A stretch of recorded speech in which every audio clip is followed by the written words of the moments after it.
Hello friends, so today we are working on a Squier Classic Vibes Jazz Bass. These are outstanding instruments, really excellent stuff.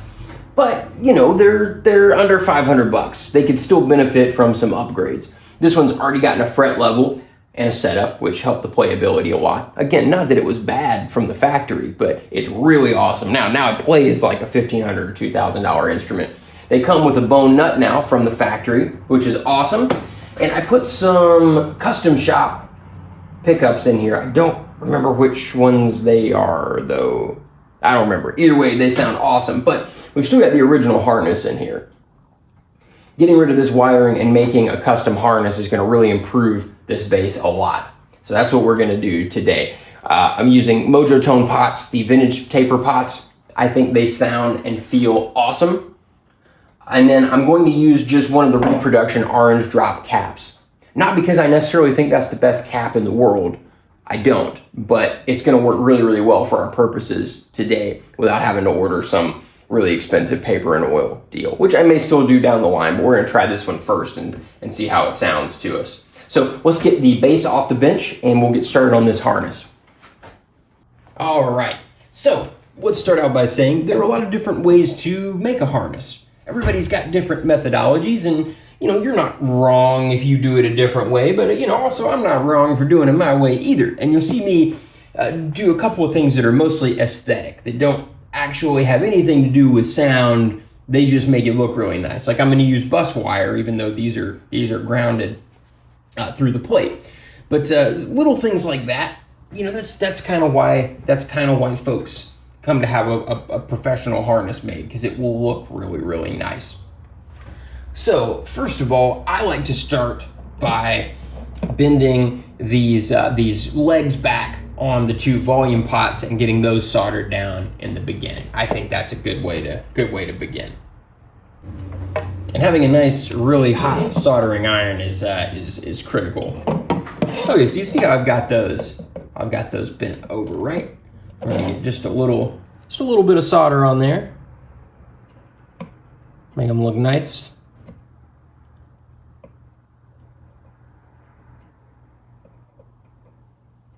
Like so.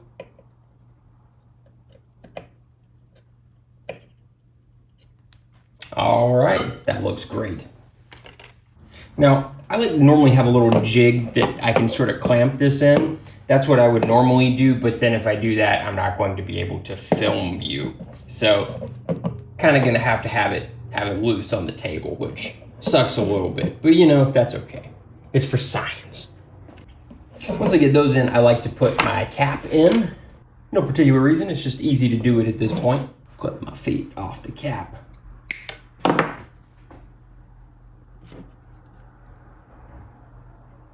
And I'm using a 47.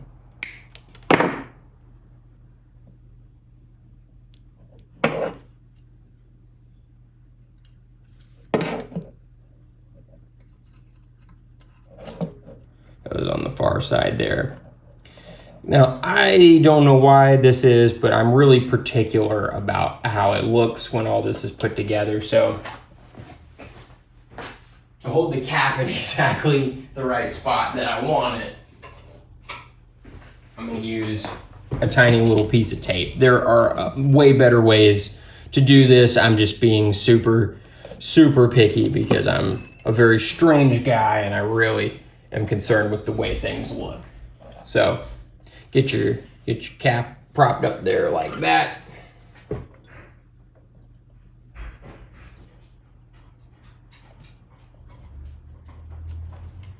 That looks very, very nice.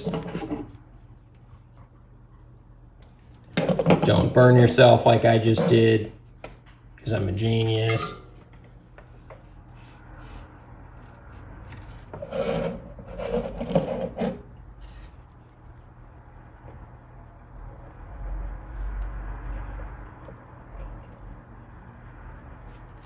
There you go. Looks very nice. Clip the excess.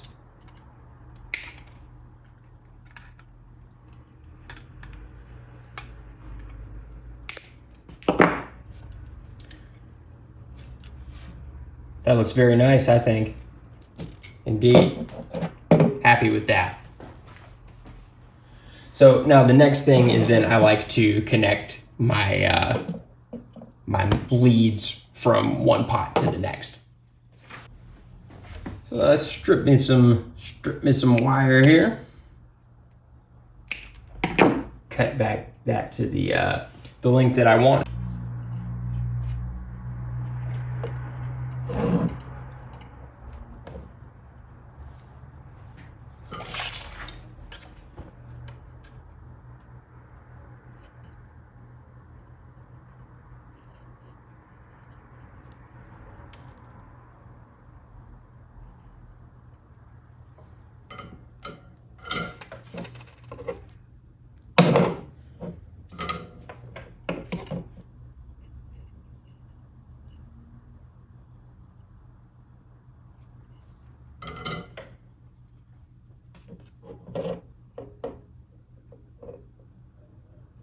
And that looks great. And then it's coming around here to this first leg here on the second volume pot. So to make it look really nice, I kind of, sorry, I just kicked the camera. I kind of measure it out with my finger. I kind of go, okay, it's about, you know, it's about that distance there.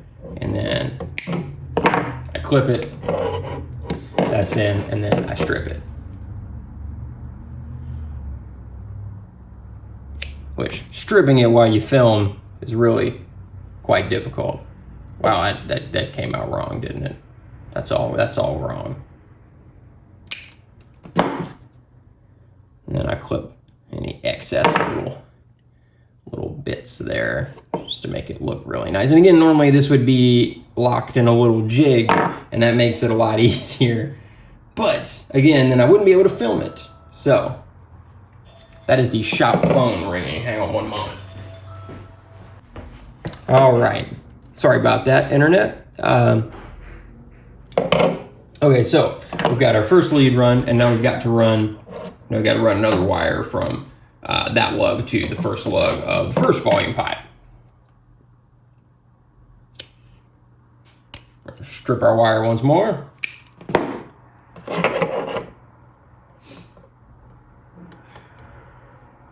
Get that in like so. And now I'm gonna solder right there.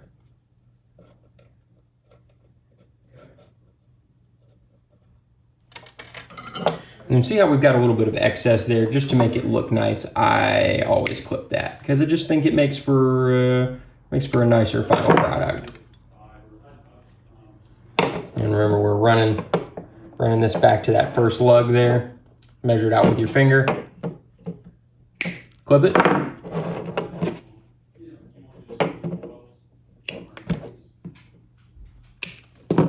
Clip the length. And you saw that I actually gave myself too much length, so I'm going to want to strip that back a little bit more to figure out exactly how long it should be.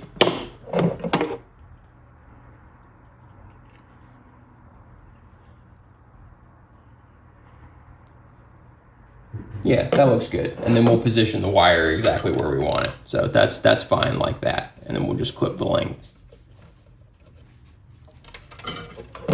Like so. And see, you got your excess there, you clip it off. And like when these minor measuring details, like if you look at like a guitar that, I don't know, Fender's wired or something like we looked at a little bit earlier, one of the fine details that's missed is stuff like that. Like, are the wires the right length? Does everything look as tight as that? I mean, look at that.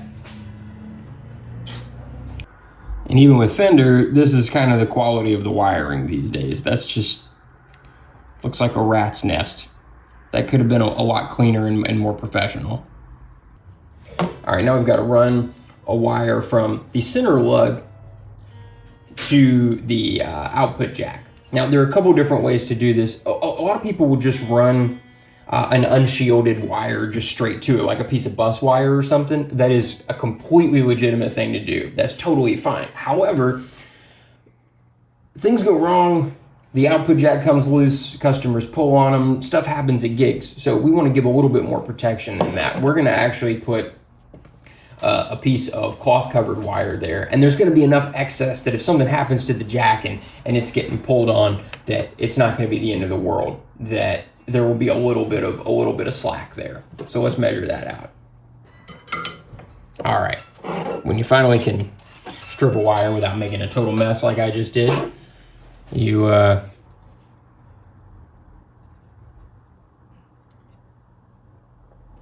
we go. And now let's add a little bit of extra solder there, because yeah. Okay, that's a nice nice joint there. And then we shop phone. Alrighty. So then we've got our little extra here. So same thing, kind of measure it out, but I'm giving us a little bit more than we would normally need.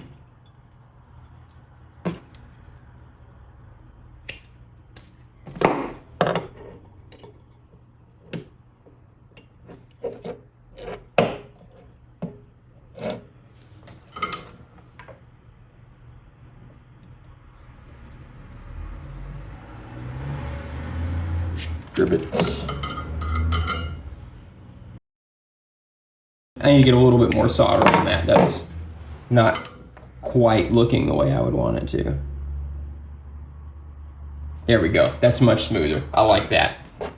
And then kind of find a nice aesthetically pleasing place for that little bit of excess to go.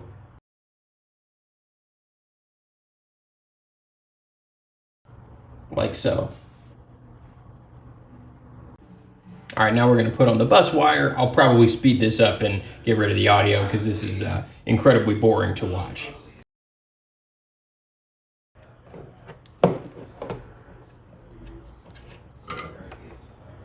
Now, are there better ways to do it with the bus wire than holding it on with tape? Of course there are. But works well for me.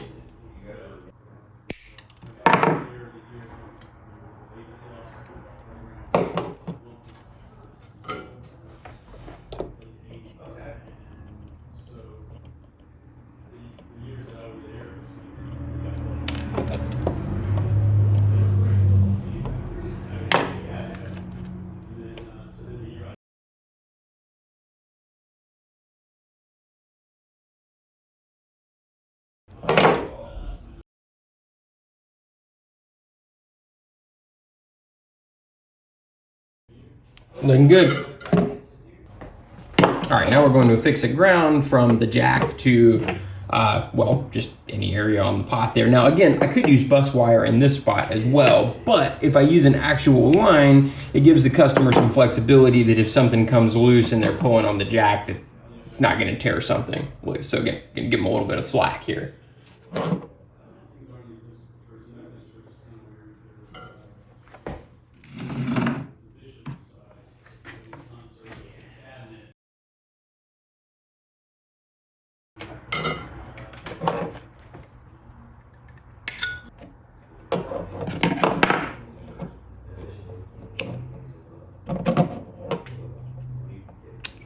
Got to decide kind of how I want this to look. Part of me wants to wrap it up over the back there like that because it just might be more aesthetically pleasing. Or you could come, around on this side. That might look kind of nice because it does matter how it looks.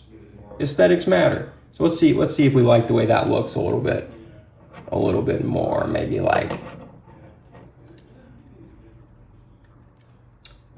under like that. So I think I like that the best. I think that looks the nicest there. So let's clip that shorter and then make that happen. Kind of pop it up like that, and then I'll get that covered with a nice little glob of solder, and it'll make everything kind of wrap everything together there.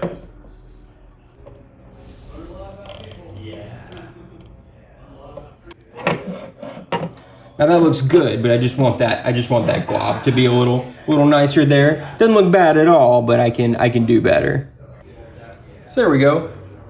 I'll take that. That's more solder than I would want, but I just am kind of weird, and I kind of like to have these sort of uniform domes of solder, and there's also 3 things connected there, so it's kind of a weak spot. I want to make sure there was plenty there holding that together. So I'll take that. That's really nice. Clean some of the bits off of there, and then also too, you know, I kind of like to go through and make sure that all my wires are exactly like I want them, to make them look super clean. Like that could be a little bit cleaner there, like that. So let's make it so. All right, I'm pleased. Let's get it in the bass. All right, so we've got to clip the old clip the old harness out of there.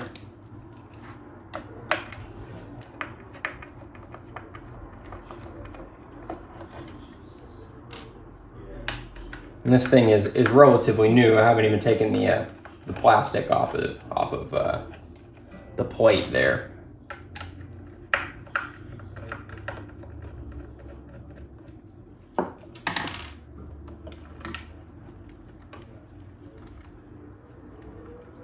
Yeah, Squier kind of makes it a rat's nest, don't they? Despite that, the quality of this bass overall is excellent. Okay, so these ends here, since we're going to be attaching, you know, our nice, lovely new harness to it, we want to clean up these ends here.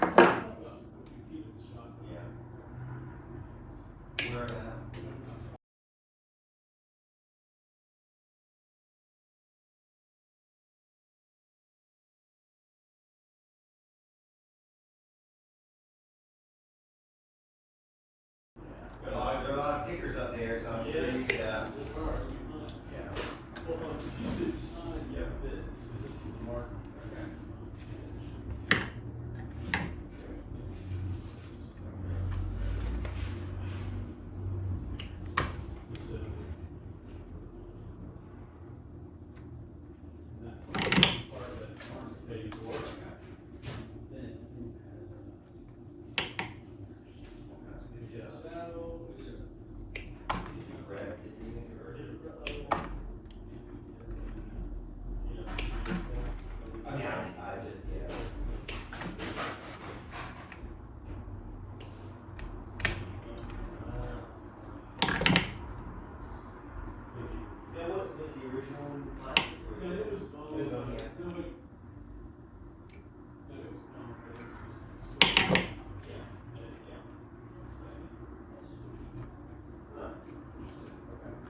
Alrighty, so yeah, look at that. Now, for comparison there, I like mine significantly more. So let's get this thing connected. So the lead from the neck pickup is going to go there. The lead from the bridge will be there. Okay, and then, you know, just ground the groundy bits wherever makes sense to you.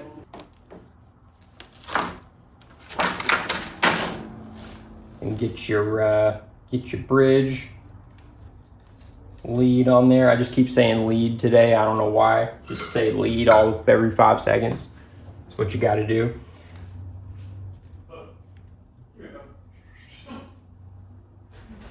Solder that in place, and I'm gonna.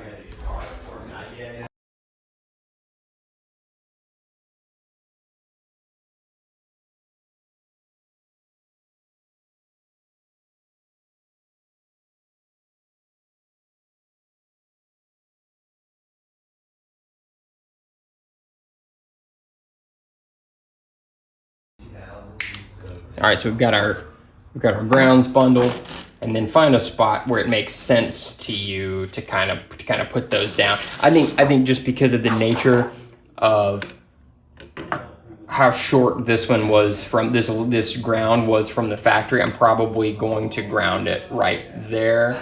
Let's see, I may do it in that direction. That might make the most sense. That'll work just fine. That works great. So we've got all that connected. Now, before I like to put everything back together, let's just test it, make sure it's all good, make sure it's not going to self-destruct.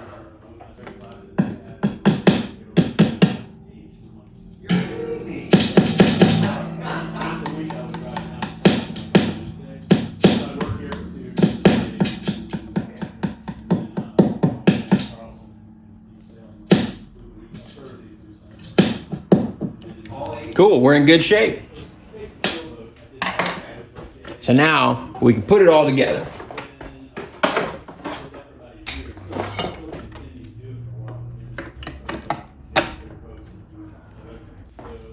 All right, and then next, over your pots, all I had were, split shafts. So you're gonna put brass rings over them like so, and that will let you use traditional jazz bass knobbies. And you can't use your import knobs either. You got to get the American ones, but that's okay. The American ones are much nicer. That's also the reason we went with a new plate as well.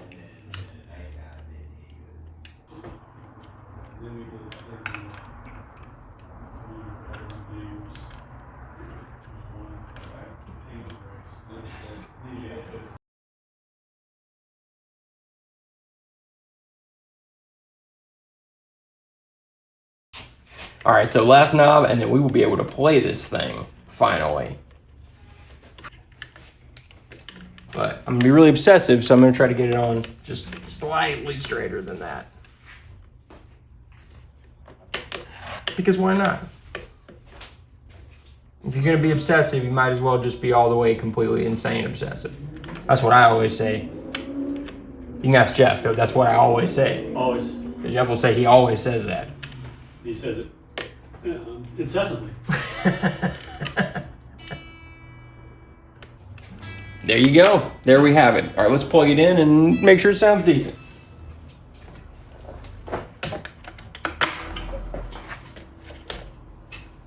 Go ahead and hubristically turn off our soldering iron.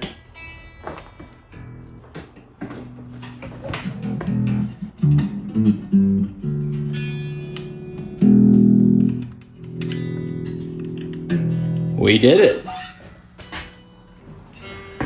So, if you're interested, we can take your bass from looking like this to like that. It's a massive improvement, and the knobs are a lot more useful now than they were before.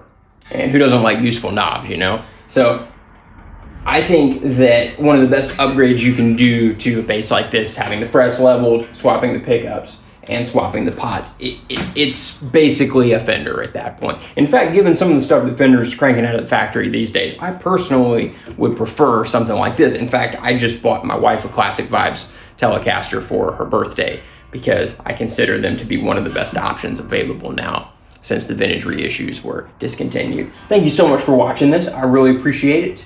Have a wonderful evening, and we'll see you soon.